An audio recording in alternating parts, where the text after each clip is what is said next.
بسم اللہ الرحمن الرحیم۔ السلام علیکم دوستوں، امید ہے آپ سب خیریت سے ہوں گے۔ دانے دانے پہ لکھا ہے کھانے والے کا نام۔ مہمان اللہ تعالیٰ کی رحمت ہے۔ مہمان کے گھر پہنچنے سے پہلے ہی اللہ تعالیٰ مہمان کا کھانا رزق پہنچا دیتا ہے۔ ایک گاؤں میں ایک صاحب کی اپنی بیوی کے ساتھ کچھ انبن ہو گئی۔ ابھی جھگڑا ختم نہیں ہوا تھا، اسی اساس میں ان کا مہمان آ گیا۔ خاوند نے اسے بیٹھک میں بٹھا دیا اور بیوی سے کہا کہ فلاں رشتہ دار مہمان آیا ہے، اس کے لیے کھانا بناؤ۔ وہ غصے میں تھی، کہنے لگی تمہارے لیے کھانا ہے نہ تمہارے مہمان کے لیے۔ وہ بڑا پریشان ہو کر لڑائی تو ہماری اپنی ہے، اگر رشتہ دار کو پتہ چل گیا تو خواہ مخواہ کی باتیں ہوں گی، لہٰذا خاموشی سے آ کر مہمان کے پاس بیٹھ گیا۔ اتنے میں اسے خیال آیا کہ چلو بیوی اگر روٹی نہیں پکاتی تو سامنے والے ہمارے ہمسائے بہت اچھے ہیں، خاندان والی بات ہے، میں انہیں ایک مہمان کا کھانا پکانے کے لیے کہہ دیتا ہوں۔ چنانچہ وہ ان کے پاس گیا اور کہنے لگا میری بیوی کی طبیعت خراب ہے، لہٰذا آپ ہمارے مہمان کے لیے کھانا بنا دیجیے۔ انہوں نے کہا بہت اچھے، جتنے آدمیوں کا کہیں کھانا بنا دیں گے۔ وہ مطمئن ہو کر مہمان کے پاس آ کر بیٹھ گیا۔ مہمان کو کم سے کم کھانا تو مل جائے گا، جس سے عزت بھی بچ جائے گی۔ تھوڑی دیر کے بعد مہمان نے کہا ذرا ٹھنڈا پانی تو پلا دیجیے۔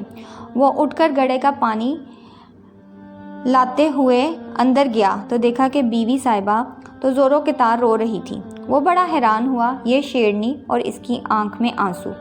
کہنے لگا کیا بات ہے؟ اس نے پہلے سے بھی زیادہ رونا شروع کر دیا۔ کہنے لگی بس مجھے معاف کر دیجیے۔ وہ بھی سمجھ گیا کہ کوئی وجہ ضرور بنی ہے۔ اس کے خاوند نے کہا بتاؤ آخر تمہارے رونے کی وجہ کیا ہے؟ تم ایسے کیوں رو رہی ہو؟ بیوی نے کہا پہلے مجھے معاف کر دیجئے، پھر میں آپ کو بات سناؤں گی۔ خیر اس نے کہہ دیا جو لڑائی جھگڑا ہوا ہے میں نے وہ دل سے نکال دیا ہے اور تمہیں معاف کر دیا۔ کہنے لگی جب آپ نے آ کر مہمان کے بارے میں بتایا اور میں نے کہہ دیا نہ تمہارے لیے کچھ پکاؤں گا اور نہ تمہارے مہمان کے لیے، چلو چھٹی کرو، تو آپ چلے گئے، مگر میں نے دل میں سوچا کہ لڑائی تو میری اور آپ کی ہے اور یہ مہمان رشتہ دار ہے، ہمیں اس کے سامنے یہ پول نہیں کھولنا چاہیے۔ چنانچہ میں اٹھ کر کھانا بنانے گئی۔ جب میں باورچی خانے میں گئی تو میں نے دیکھا کہ جس بوری میں ہم آٹا پڑا ہوتا ہے، ایک سفید ریش آدمی اس بوری میں سے آٹا نکال رہا ہے۔ میں یہ منظر دیکھ کر سہم گئی۔ وہ مجھے کہنے لگا اے خاتون پریشان نہ ہو، یہ تمہارے مہمان کا حصہ تھا جو تمہارے آٹے میں شامل تھا۔